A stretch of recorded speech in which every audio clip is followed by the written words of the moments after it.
Why do we fall in love? Throughout history, love has been both one of our simplest everyday experiences and one of our deepest philosophical questions. Is love merely a byproduct of biology, hormones, and reproduction? Or is it a magic shaped by culture, poetry, and faith? Philosophers, poets, and scientists have sought different answers to this question for thousands of years. For the earliest philosophers, love was the gateway to the soul's immortality. For medieval poets, it was an unattainable ideal.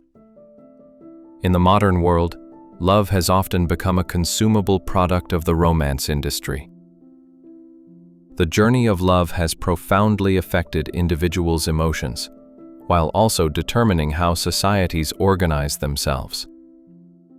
The emergence of the institution of marriage, the definition of gender roles, our perspective on emotions, all have been shaped by different interpretations of love.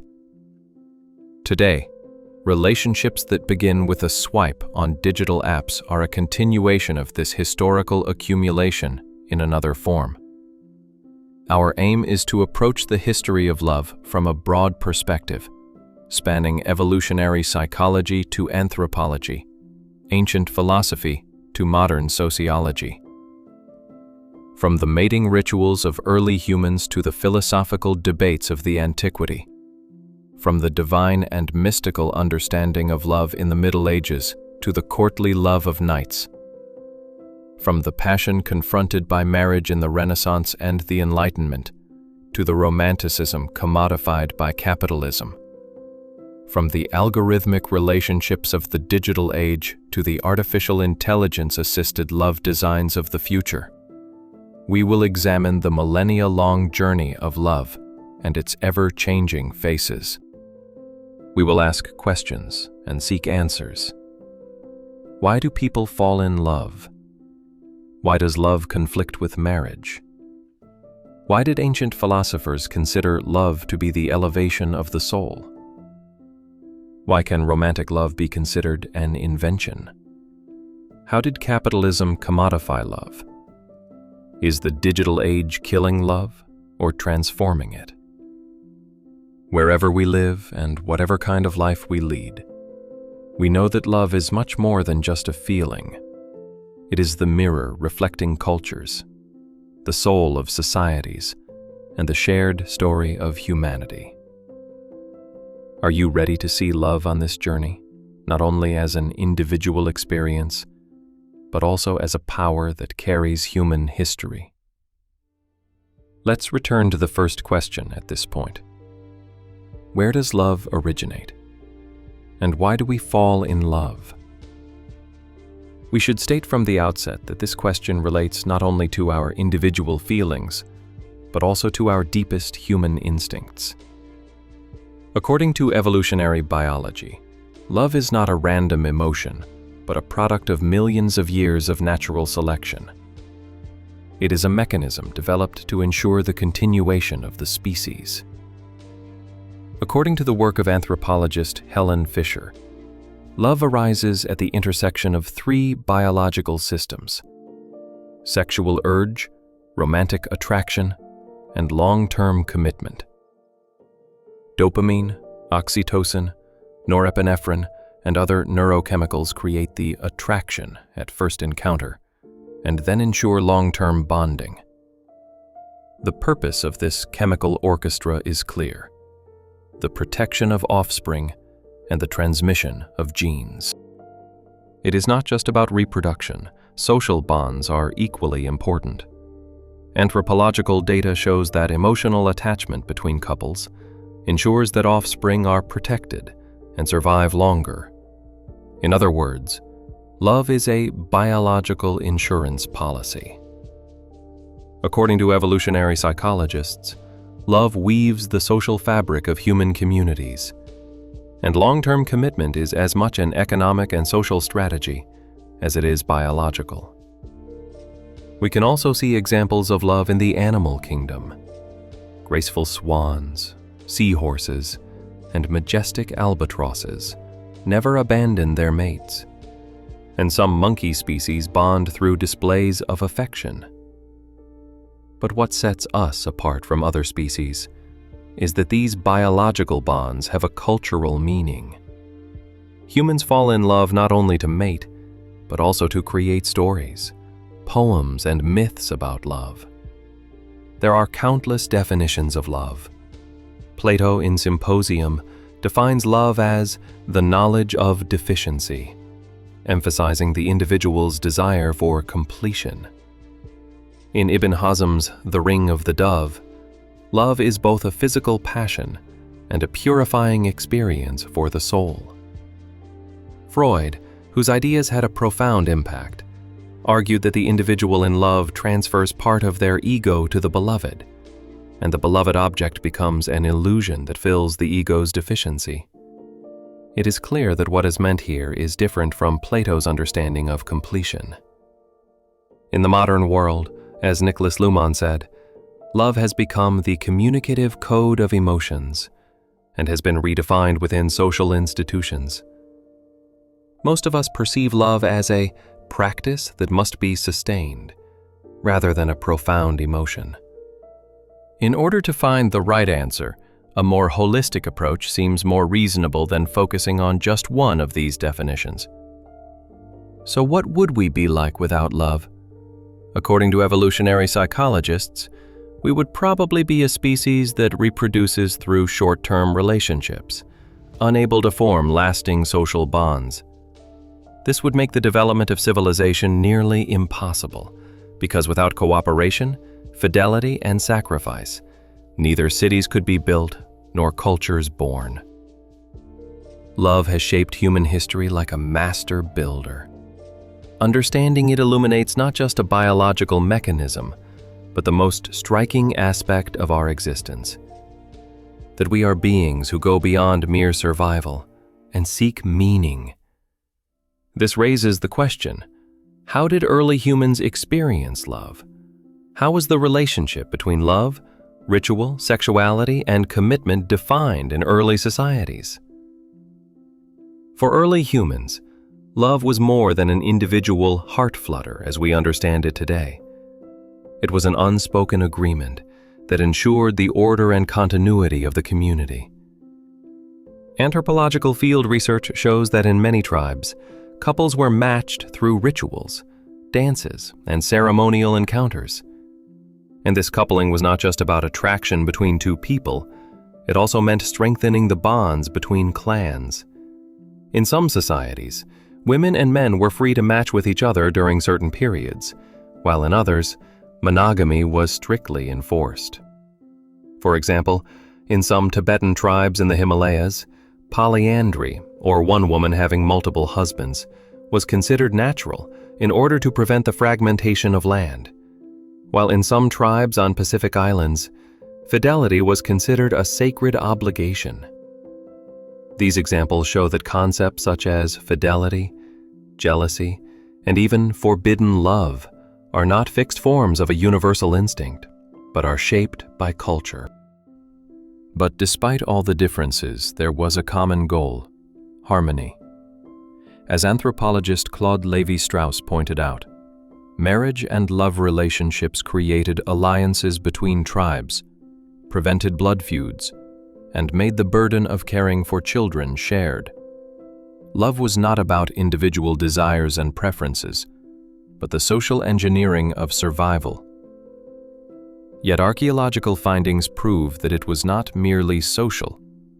Examples, such as the couples buried side by side at Çatalhöyük, dating back 10,000 years, or the Lovers of Valdaro found in Italy, dating back 6,000 years, whisper to us that love also built bridges between hearts in ancient times.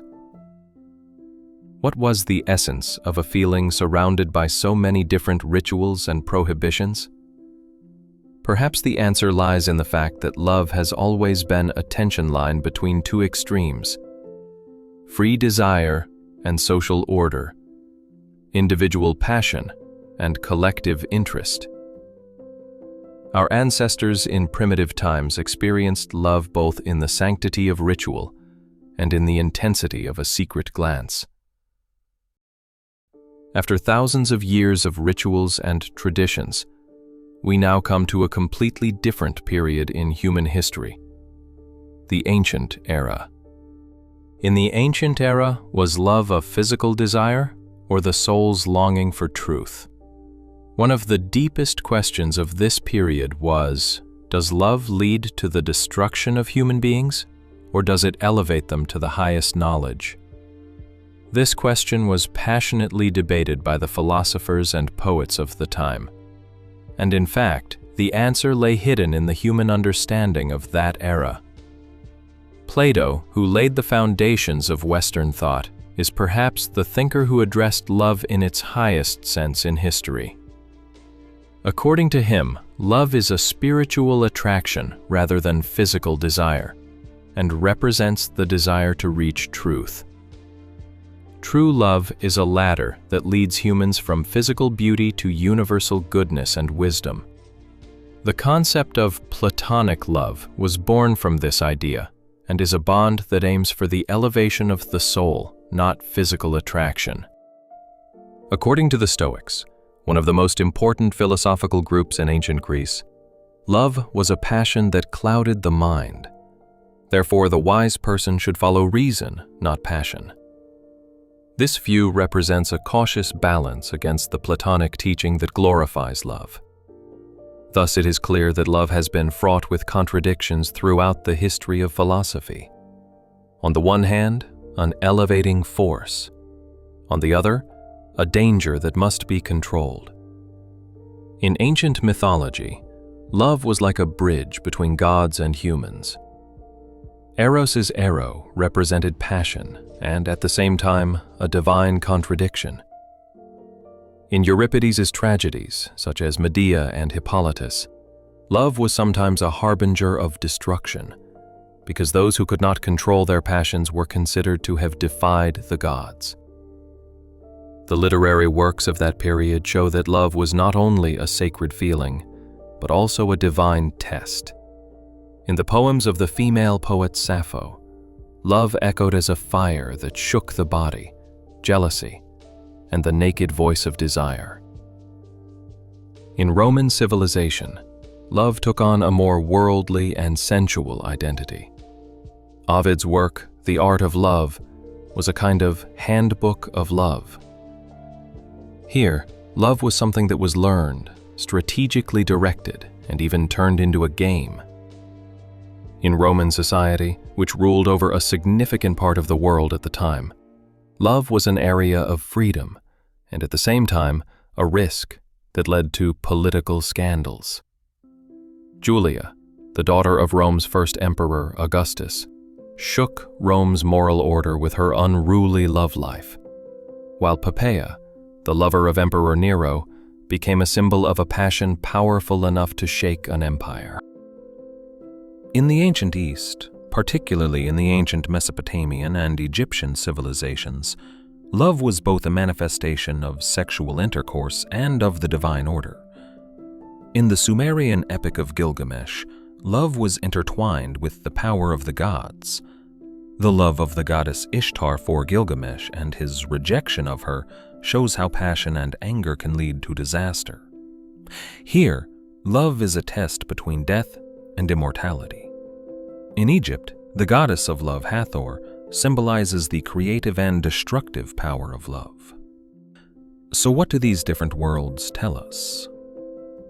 In ancient societies, love was experienced as a sacred secret, a philosophical elevation, and a fun game of daily life. This diversity shows that love does not have a single face, but is redefined in every age and every culture. In the ancient world, love was meaningful when it shook the soul more than the body. Could our perception of love today as merely a romantic feeling be the result of losing this historical depth? After these profound inquiries into the ancient world, let us turn our attention to the Middle Ages. Mevlana, the great mystic thinker and poet of the East, says in his work Mesnavi, "Whoever has no inclination toward love is like a bird without wings. Woe to him." This verse tells us that the motivating effect of the feeling of love on the human soul was a reality, even during the long Middle Ages. On the other hand, love in that period was shaped around the question of whether it was, above all, a divine feeling or a sin. Religion, above all else, ruled the intellectual and emotional world of humans in the Middle Ages. The feeling of love was also shaped on this basis. Here, love was not a feeling between individuals. It was situated on a tense plane established between God and man, spirit and morality, body and repentance. Was love really just a sin during this period? Or could love also be experienced as a divine feeling? Religions often debated this issue. While the Bible states that God is love, in subsequent centuries the Church Fathers viewed worldly passion as a dangerous fire. In medieval Christian thought, the body became the bearer of original sin, and desires became the insidious enemy that distanced the soul from God. St. Augustine, whose ideas profoundly influenced Christianity for the next 1,000 years, wrote in his Confessions that after experiencing passions in his youth, he realized that love attached to mortal things carried the seeds of sorrow, and that true love was directed toward the eternal. According to him, when love is directed towards God, it brings salvation. When it is fixated on the body, it leads to sin. In the Middle Ages, this perspective led to the idealization of love as a divine emotion and the suppression of the body. Love hymns and monastic vows emerged in the same era. During the same period in the Islamic world, love was seen, especially in Sufi texts, as lovers meeting the divine. The strongest expression of love in Islamic Sufism is undoubtedly the subtle distinction between metaphorical love and true love. In other words, love that begins with loving a person eventually turns into love for God. The beloved is, in fact, a reflection of the divine. Traces of this understanding are evident in the verses of Mevlana, the hymns of Yunus Emre, and Halaja Mansour's cry of Enel Haq, I am the truth. For them, love is not madness, but an encounter with the essence of being. This approach, which transforms love into a bridge between sin and the sacred, left a deep mark, especially in Eastern literature and Arab Spanish traditions. In the story of Layla and Majnun, which belongs to that region, love becomes a bridge from metaphor to reality, from the worldly to the divine. Majnun's love for Layla reaches such a point that ultimately, through God's grace, they are united not in the material world, but in the divine. Stories such as Ferhat digging through mountains or Kerem burning to death show that medieval love was shaped around sacrifice, suffering, and purification. India's mystical heritage speaks a similar language. In the Indian Bhakti tradition, the passion between Krishna and Radha is not an ordinary love story, but the soul's longing to be united with God. Here, love is Leela, a divine play.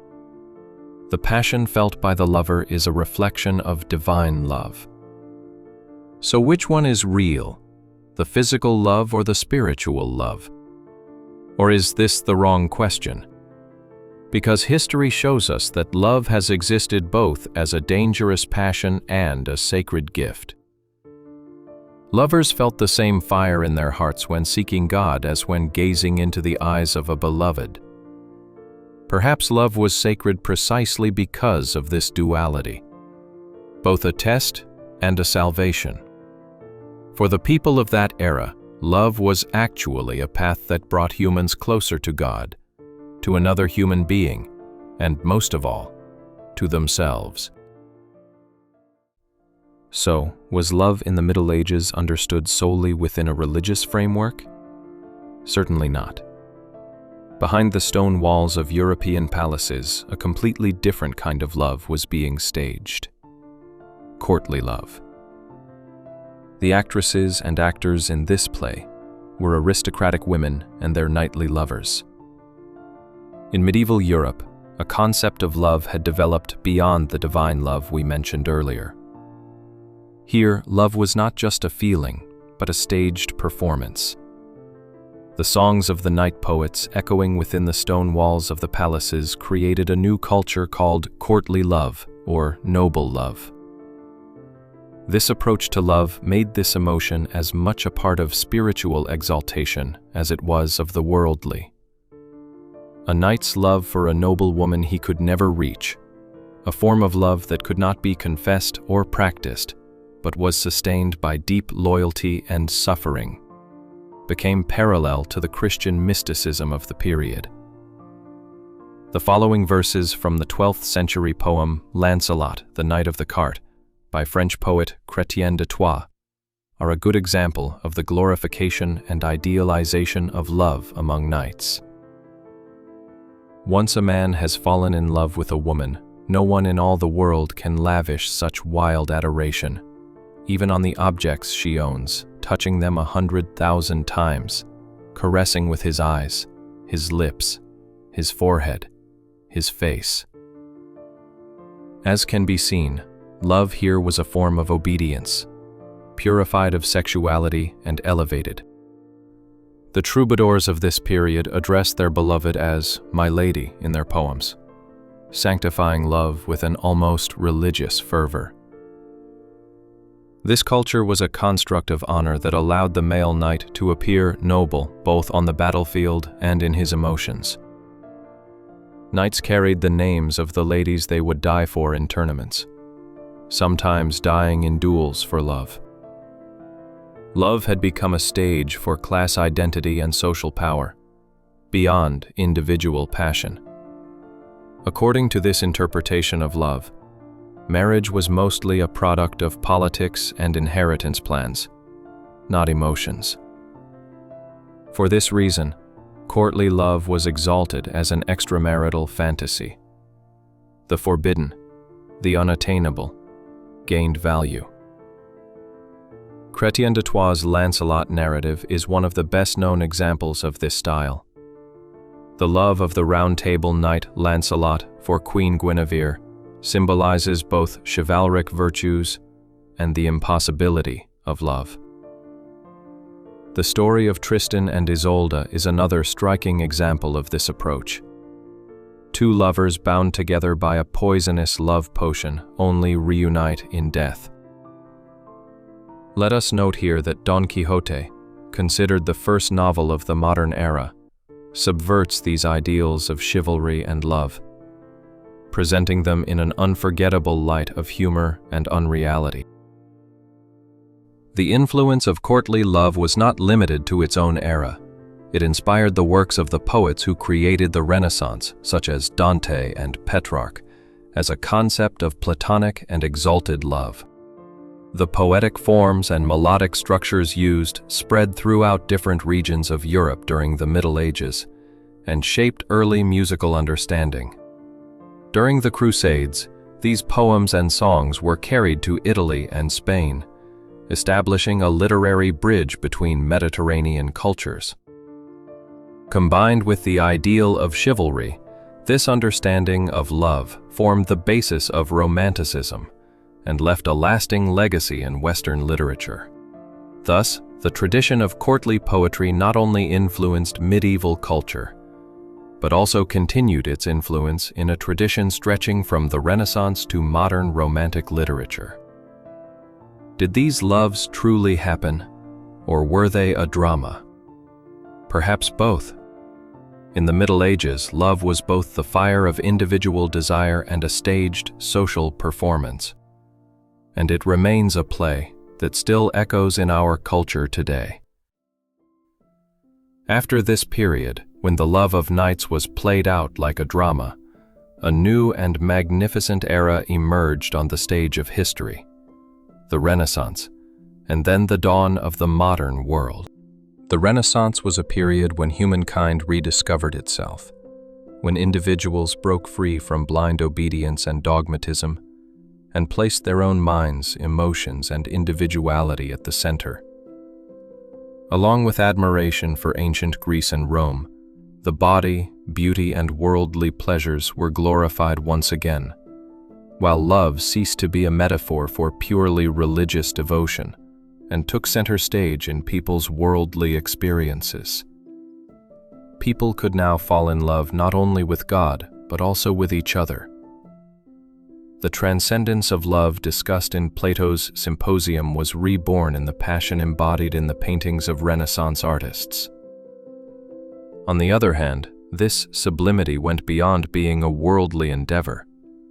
Love became a spiritual quest within the lover's inner world, bringing with it loneliness, incompleteness, and longing. During this period, love was defined more by the exuberance of emotion and passion than by the rule of reason. Building on the foundations laid in the Renaissance and followed by the Age of Enlightenment, love faced a new test: the institution of marriage. For centuries, marriage was conducted for the benefit of families, the protection of property, and political alliances, while love existed outside this order, often in opposition to it.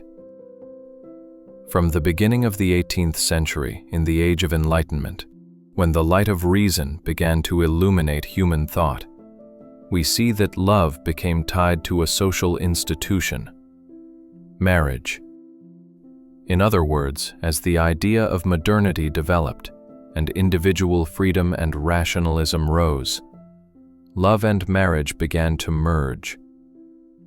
This was a fundamental break in history. When love merged with marriage, the family ceased to be merely an economic institution, but also gained meaning as an emotional union. Sociologically, this transformation was closely linked to the changing relationship between men and women.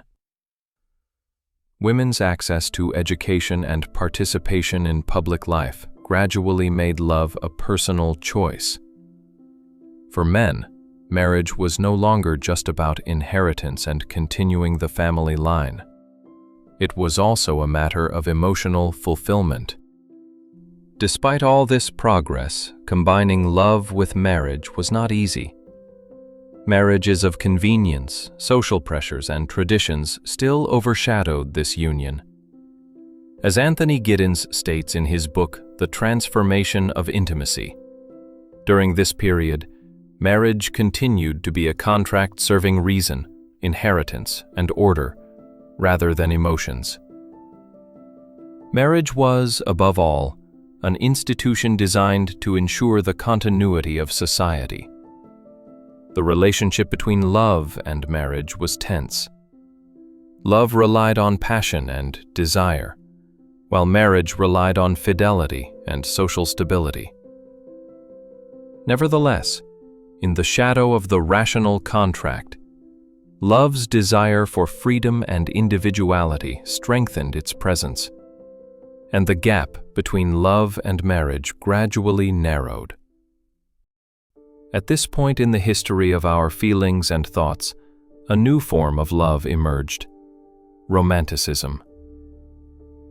From the late 18th century onwards, love experienced an unprecedented transformation in history. The ideal of romantic love was born. This was a way for individuals to express their own identity through love. Love became more than just a feeling. It became the cornerstone of identity. In male-female relationships, individual choice took precedence over social pressure. First, we must note that the historical meaning of Romanticism differs from the meaning we commonly give it today. Romanticism, a word often used today in a sense far removed from its original meaning, was essentially an intellectual, cultural, and artistic movement that rose in the late 18th and early 19th centuries. Romanticism was a powerful wave that rebelled against the Enlightenment's principle of the supremacy of reason, breaking the chains. With this movement, the tempests of the heart came to the fore again, and the rising romantic sensibility brought love onto the stage for the first time as an individual passion, even a right. From Rousseau to Goethe, love was now a symbol of the individual's uniqueness, return to nature, and spiritual depth. The central role that romantic love gained during this period both liberated and made the individual more fragile. Love was no longer just an emotion existing in the shadow of marriage, but a claim to truth in its own right. The emotional intensity that exploded in Goethe's The Sorrows of Young Werther turned love into an almost metaphysical experience. Romanticism places love at the center of the individual's identity. The lover is no longer just the person who loves. The lover is the person who seeks his or her existence, meaning, and destiny in this love. Therefore, whether unrequited or not, love is now a pain. What is felt in the touching voices of Goethe's heroes, in Byron's verses, even in Chopin's piano melodies, is this insatiability of love. Love is being dragged after the unattainable. It is longing itself. Therefore, romantic love is tragic at its core. Lord Byron, one of the unforgettable artists of the Romantic era, both for his extraordinary life that ended young and for his writings, says in one of his poems, "And thus the heart will break, yet brokenly live on." This sentence is actually a concise expression of the romantic mood we mentioned earlier. The Romantic movement sanctified love as the highest expression of individuality and freedom, while also affecting the social position of women. Women were no longer a mere part of the institution of marriage, but became the subject of love. Women's desires were brought to the center of romantic narratives. So was romantic love truly an invented thing? Or was it a new packaging of love that had existed throughout history? What is certain is that romantic love shaped the identity and quest for freedom of the modern individual, and its influence lasted a very long time, even up to the present day. And romantic feelings are still powerful in shaping our views on love. Ultimately, from the Renaissance to Romanticism, love was like a river flowing from the sacred to the worldly, from reason to passion, from contract to freedom. And in every era, marriage existed alongside love, sometimes as an institution that disciplined it, sometimes as a haven that offered it the home it sought. Yes, the 19th century was an era of great economic, social, and cultural transformations. This situation inevitably reflected on emotions as well. Following the explosive understanding of love in Romanticism, the rise of the capitalist era challenged the previous concept of love and took this ancient emotion to a completely different level. In the modern era, love ceased to be merely an intimate feeling shared between individuals and became central to social institutions and economic systems. With the rise of capitalism, love transcended being a mere emotion. It became a commodity, a spectacle, and a form of consumption. From advertisements to films, from fashion products to the flower and jewelry industries, the capitalist system reproduced love. The global consumption of Valentine's Day is the most dramatic example of this. A bouquet of flowers or a diamond ring is marketed as proof of love, thus obscuring the inner meaning of love. Capitalism has put a price on emotions, and romantic gestures have become tied to advertising standards. While the film industry feeds on happy ending cliches, Popular culture associates love with youth, beauty, and consumption. This commodified state increases disappointment in real relationships, trapping us between the perfect love presented in advertisements and the ups and downs of real life. Capitalist culture presents romantic love as a utopia, while providing individuals with the tools to consume it. Tear-jerking love movies, smiling couples in advertisements, luxury restaurant dinners, Valentine's Day gifts. All of this has turned love into a lifestyle package. The language of flowers, the sparkle of jewelry, photos of expensive vacations all say the same thing. If you love, buy. Thus, the uniqueness of love is reduced to the repetitive clichés of the market. Modern love has also become part of capitalism's disciplinary mechanisms. Love and marriage have been framed by norms to raise productive and orderly individuals who conform to the demands of the business world. Marriage has now become an institution that guarantees the continuity of the capitalist order. In her book, All About Love, cultural critic Bell Hooks says that capitalism has superficialized love and equated it with consumption. True love is a practice of transformation and liberation, while the love offered by the market is a simulation that provides instant gratification and lacks depth.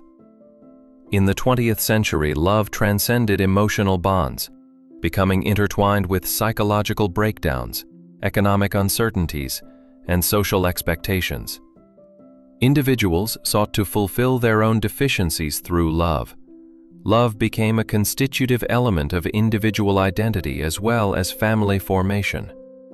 We began to define ourselves socially through whom we were with and how we loved, and this identity construction became commercialized. The modern era is defined, at least theoretically, as a period in which freedom, equality, and personal choice came to the fore. Love also took its share of this freedom. It was no longer bound by religious dogma or the class boundaries of the aristocracy. But did this ostensible freedom truly result from individual will, or did it give rise to a deeper form of bondage? This is a fundamental question about the meaning of love today. Modern love is paradoxical because, on the one hand, it promises us freedom and authenticity, while on the other hand, it squeezes our emotions into commercialized patterns. Capitalism makes love marketable, eroding its spontaneity. Yet the unique language created by the human heart persists. Modern love exists as both an experience that falls into the clutches of the market and one that tries to escape it. Perhaps the real question is, will love become a product on capitalism's shiny shelves, or will it still be able to exist as an original human act and emotion? As we seek an answer to this question, let us continue our story into the 21st century, into today's world where love has become the subject of digital screens, algorithms, and virtual storefronts. Our hearts have been beating to the same rhythm for centuries, but the forms of love change according to the spirit of the times. In fact, for today's society, love has perhaps become more contradictory than ever before in history. On the one hand, we seek love, yet on the other we consume it, reducing it to experience packages, marketing campaigns, and digital mechanisms. In the digital age, love is no longer just the meeting of two souls. It is an experience mediated by social media, algorithms, online shopping, marketing campaigns, apps, and screens. The technological society has made love more accessible and at the same time more superficial. Are we truly seeking a beloved, or are we simply turning toward consuming an emotional product? The consumer society commodifies not only material goods, but also emotions. In other words, emotions are turning into a market managed by companies. Love, romantic vacations, gift-giving culture, and the images of the ideal relationship displayed on social media are turning into a showcase performance. Social media makes love visible and turns it into a stage. Couples, while sharing their happiness, are actually performing an ideal love act. However, this digital showcase often creates pressure in real relationships. Likes, comments, and online approval become the new measures of love. This superficiality affects both relationships and emotions themselves. Online dating apps reduce love to a process of selection and matching, creating a catalog-like mentality. As modern individuals, we chase after the right profile instead of patiently forming bonds. Online dating apps transform individuals into clickable options. Faces swiped left or right no longer symbolize a soulmate, but rather a consumer object that matches our desired characteristics. We are now encouraged to love each other not by looking into each other's eyes, but through likes, emojis, and online statuses. In the 21st century, love is now shaped by the algorithms of digital platforms. AI-powered matching systems analyze our interests, behaviors, and even our moods to suggest the most suitable partner.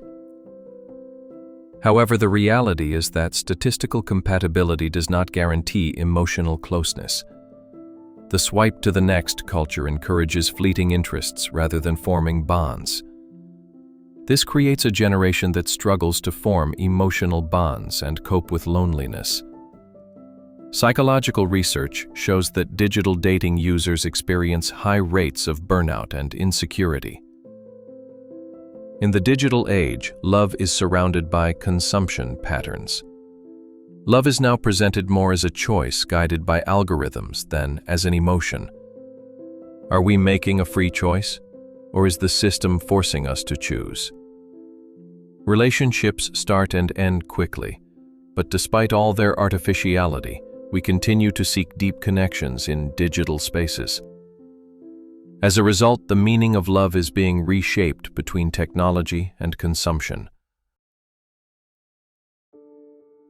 And we must admit that the dizzying changes we are experiencing leave us with a striking question. What will love be like in the future? Let's talk a little about the changes in this area. Love.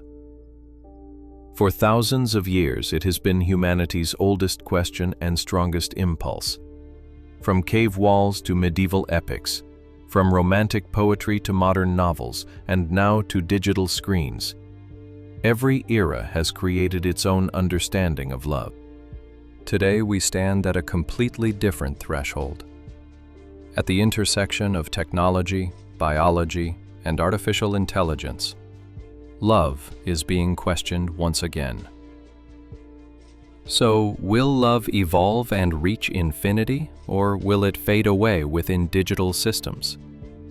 Science now defines love as both an emotional experience and a neurochemical process.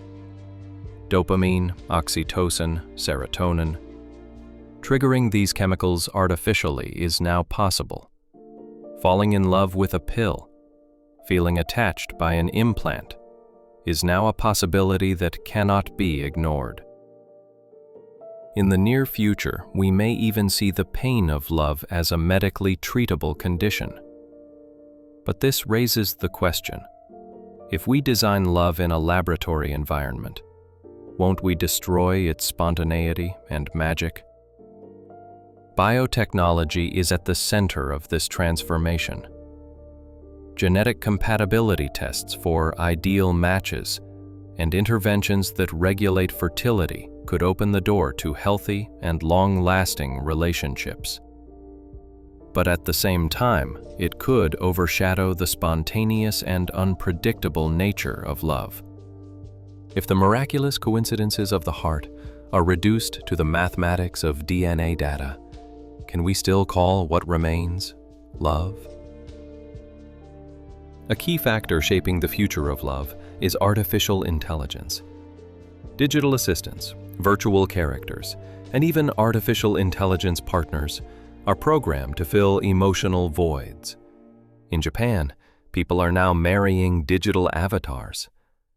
People are falling in love not only with others, but also with digital entities. Relationships formed with virtual characters even make us question whether love is unique to us. Psychological theories suggest that love is a kind of projection, meaning that the significance we attribute to the other person is often more decisive. So we must ask, could love or a piece of software be more real than we think?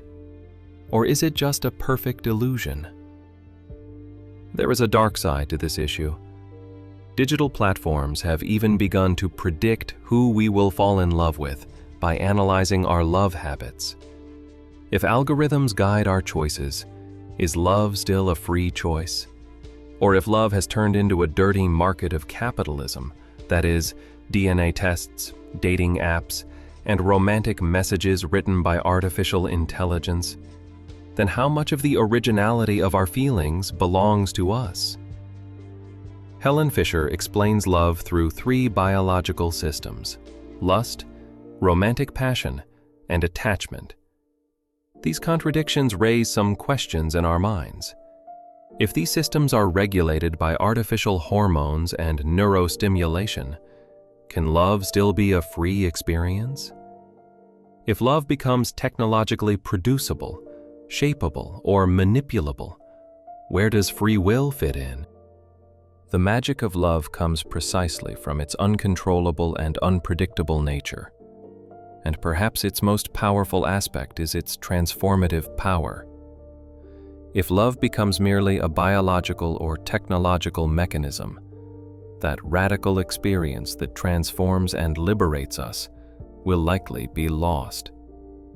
Moreover, if death and separation were eliminated, if ageless bodies and digital immortality were possible, what would become of emotions such as longing, loyalty, and sacrifice? Would eternal love still be love? Or is it precisely its fragility and transience that makes it special? It seems that the love of the future will take shape on the edge of this duality. On one side lies the control, predictability, and security offered by biotechnology. On the other lies the unpredictability, mistakes, and miraculous coincidences of our hearts. Perhaps the real issue is this: love will live not in the lines of artificial intelligence, but in the uncertain, trembling rhythm of our hearts and souls. Because love is the most fragile and most resilient aspect of our existence, beyond all technology. This is the truth, even if the human of the future faces the danger of killing love while designing it. The past and the future. So what remains for us at the end of this long journey? Let's start over one last time and complete our story together. The history of love has run parallel to our own history. From the rituals of primitive communities to the digital relationships of modern societies, love has continuously changed form, but remained the same at its core. As eras changed, the language, rules, and social role of love varied, yet the need to love, to bond, and to belong never disappeared. In ancient times, love was a journey back to the essence of the soul. In the Middle Ages, it was a form of worship or sin. In the Renaissance, it was a reborn passion. In the modern era, it was the pain of individualization. Today, it has become an experience commercialized by capitalism and consumed rapidly by the digital age.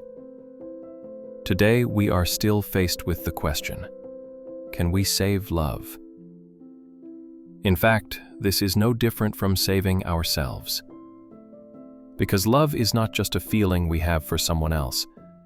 It is also a mirror in which we rediscover ourselves in another person and give meaning to our existence. When we look into this mirror, we see not only the person opposite us, but also who we are.